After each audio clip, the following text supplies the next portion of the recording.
So these are going to be the top custom cards in Hearthstone this week, and the first one is going to be an interesting take on Boulder Fist Ogre. It is the Ogre Fist Boulder, and it is a 6 mana, 7/6. Thank goodness it has no ability. Let me paint you a picture. The most played 6-drop in the game right now is the Hollow Hound. The stats, 3/6. This has 4 more attack than the most played 6-drop in Hearthstone. This would be absolutely broken, need to be hotfix nerfed almost immediately. And I think it's in the same boat as the Boulder Fist Ogre, where it would need to be banned from Standard, which is the only feasible reason why it doesn't see any play today. Yeah, this card is ridiculously broken, 6 out of 5. Next we have Thriller Knight, which is a Death Knight card. Runeless, it's an epic. Transform your minions into random undeads. Finale, give it reborn. It has the same feel as, you know, the other festival cards. It's a finale. Thriller Knight, Michael Jackson keeps that same, that feel, that theme going. And I like that. From a design standpoint, I think it's really, really cool. And when I actually look at what the card does, I'm very intrigued because yes, it could be broken, and I'm not necessarily saying this card to be balanced. Maybe it would need to be more mana or less mana or have some sort of caveat, like you have to spend corpses in order to activate this. But I think that this has some interesting potential, because right now the only other deck that really does this in class would be Shaman and Evolved Shaman. Having Death Knight and maybe like Undead Death Knight, maybe you make this an undead card, have the ability to do something cool with an existing board like Unholy already does, rather than just giving them tons of attack with Grave Strength, have something like interesting, like transforming your undeads into different things, could be really, really cool. I would honestly like playing this. It would be cool from a content standpoint, and I think it'll be interesting. You can take already like bad, low-statted minions with good battle cries and actually make use out of them. Next, we're gonna have main antagonist. 5 mana, 5/5 legendary taunt. Battle cry, destroy your opponent's quest, death rattle, return it. So, this is really interesting because one, yes, quests aren't really in the game in Standard right now, so this is more of a wild thing, but everybody remembers United in Stormwind and how problematic the quests were back then. A card like this being released to have counterplay to the quests would have been really good in my opinion, and I think having the death rattle to return it is good because you can silence it or return it to your hand and just shut your opponent down. And those really powerful quest decks that absolutely dominated the meta might not have needed to be nerfed, or might not needed to be nerfed as heavily if a card like this existed. It's one of the reasons why United in Stormwind is like the most hated expansion, and if a card like this existed, even as a legendary, just a one-off copy, it would be, I think it would have helped the meta tremendously. Like, just imagine being able to get rid of your Warlock's quest, right? And then just get rid of it with silence or by returning this to your hand. I think it would have been extremely helpful overall, because I can tell you right now, and I'm sure a lot of people feel the same way, those quests like made me want to stop playing Hearthstone every time I played against them. So I would have liked to have had a chance to counterplay them.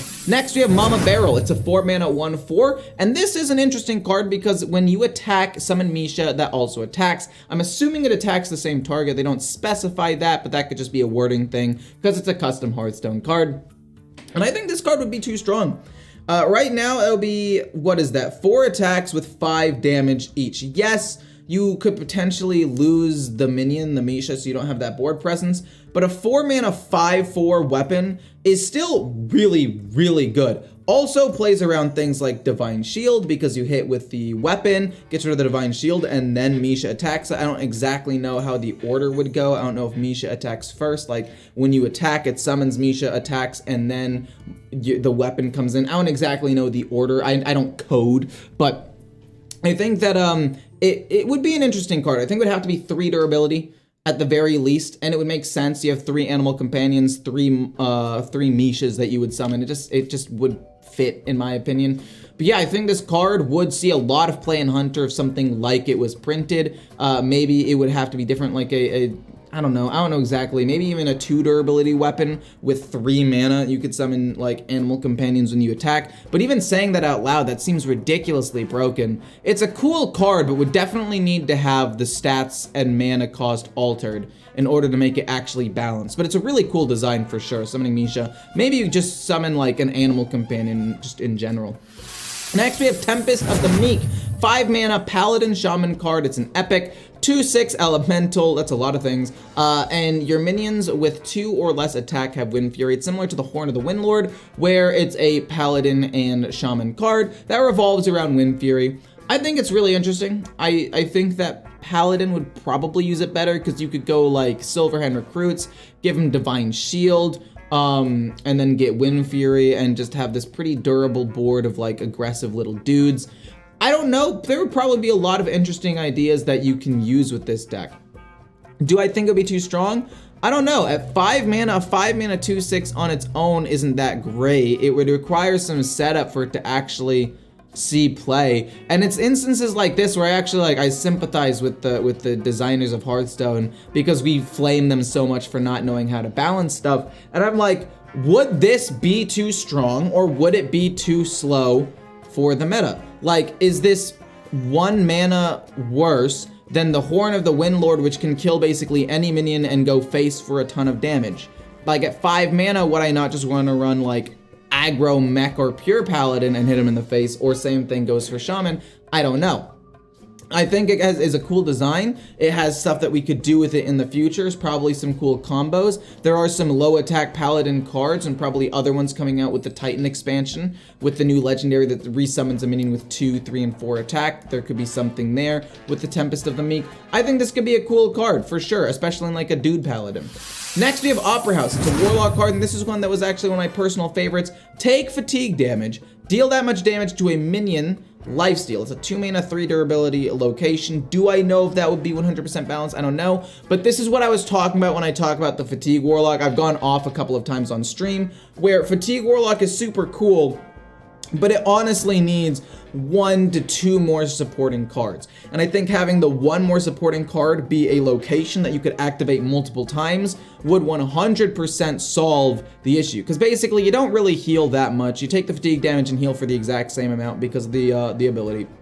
But it allows you to escalate your other fatigue cards without having to waste your first like crescendo, right? Like darn it, I don't want to play Crescendo turn 2 because it's a good way of dealing damage later, but I have to do it to make my next fatigue card stronger. So having something like this could help you make them stronger while also helping you control the board. And right now, Warlock's really struggling with board removal, so I think it would be an interesting card. I don't exactly know how strong it would be, but it would be solid.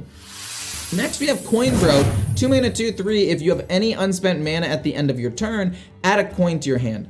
This card scares me because being able to get coins in Hearthstone a lot of the time has led to problems, whether it be mana biscuits or coins or counterfeit coins or just any 0 cost card in general or any mana cheat at all escalates way out of hand in ways that people probably didn't even realize when it was like first announced, right? It's just like at some point a couple weeks or months down the line, somebody was like, hey, wait, you know what? We could do this ridiculous thing if we have a ton of coins in hand with like a combo rogue. Oh my goodness. And it's not just combo rogue, but you get the point.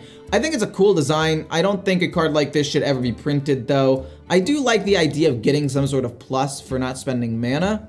But I think there's already a card like that in Druid that's a 2 mana 2/2 and it gets +1/+2 if you don't have any, or if you have some unspent mana. And I think basing it more along stats, or maybe like if you have any unspent mana, heal 2 or something like that, or like gain some armor, that would make more sense. But getting a coin, I think, would escalate and be way too strong. Because what if this survives 2 turns and you're able to play like the Jailer 2 turns early? It's just like any random class. That would be too strong, in my opinion. It's a cool design though, and I think having unspent mana is a cool direction Blizzard can go.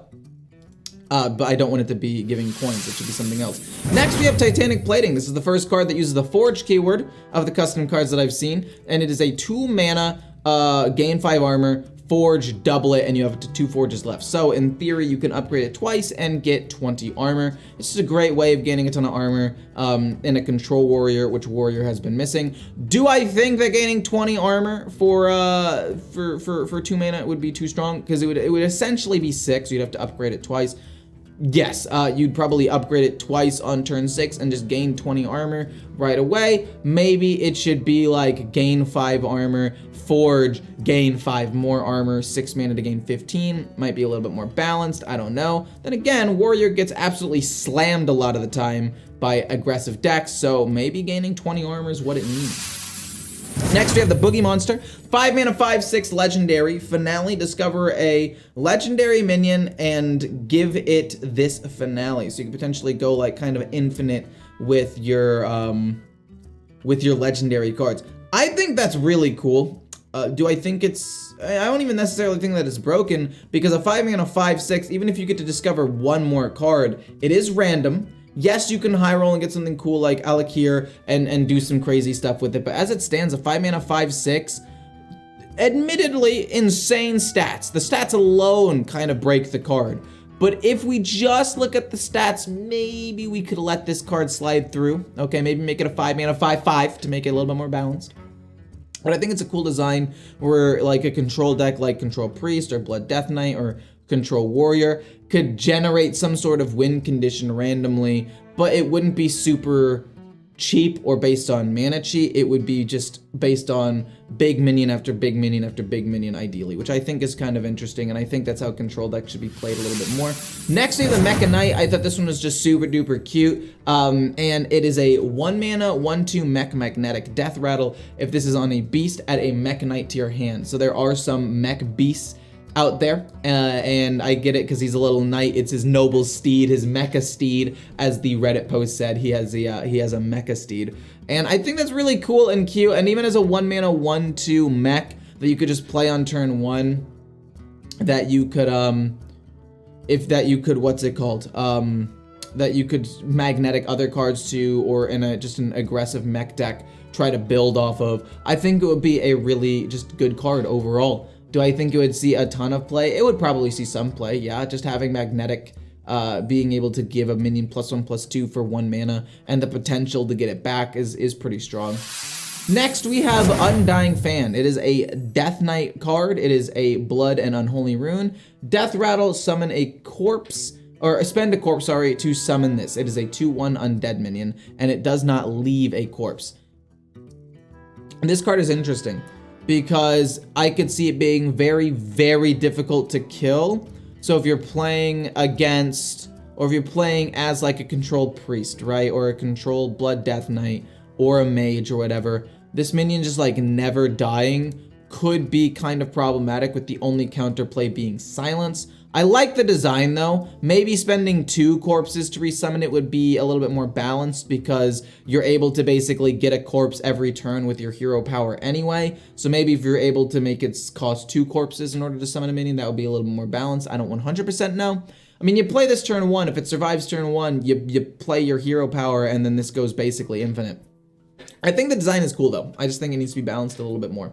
Or maybe making it a 1/2 so it doesn't have as much aggression to it, or make me like a 1-mana 1/1, and it's just a way to always have a minion on board, which you could then transform using Thriller Knight or give extra stats to somehow. And then last but not least, you're gonna have be Consumed by Faith. It is a priest 2-mana card. All minions gain overheal, die. I just think this is a super cool thing. Just anything that says like ability, like battle cry, die, is so fun to me. I forget the name of the 5/4 card, the 3-mana 5/4 card with Reborn, but just having that just say battle cry, die, Reborn is so amusing to me. And having an overheal that does that would be really cool as well. You could potentially overheal your own minions to trigger like death rattles. You could have ways of healing the entire board possibly come out, or you could it could be comboed with like some sort of board wipe, which is probably what it would be used for most of the time. You could use this with like Circle of Healing and Wild. I think it would be absolutely broken in Wild. But yeah, overall, I think it's a really cool design. I like the picture. It's a holy spell, which is a nice touch. You're able to run it in like a holy shadow deck that could have some sort of synergy with the with the school. So overall, I think it's a cool design. I think it would need to cost more mana though. 2 mana to give this to everything, considering all the synergies it could have, would be, in my opinion, a little bit broken. But again, cool design, would need a couple of balance changes, but overall, I like a lot of these cards. This was a super fun thing to do. If you guys liked it, let me know, and I'll probably do other ones in the future. I have at least one more video in mind that I want to do, an interesting take on the warrior class, with a whole set of like 11 cards coming out that I think would be really cool. And if you guys want me to talk about it, I will make another video. Hope you guys enjoyed. See ya.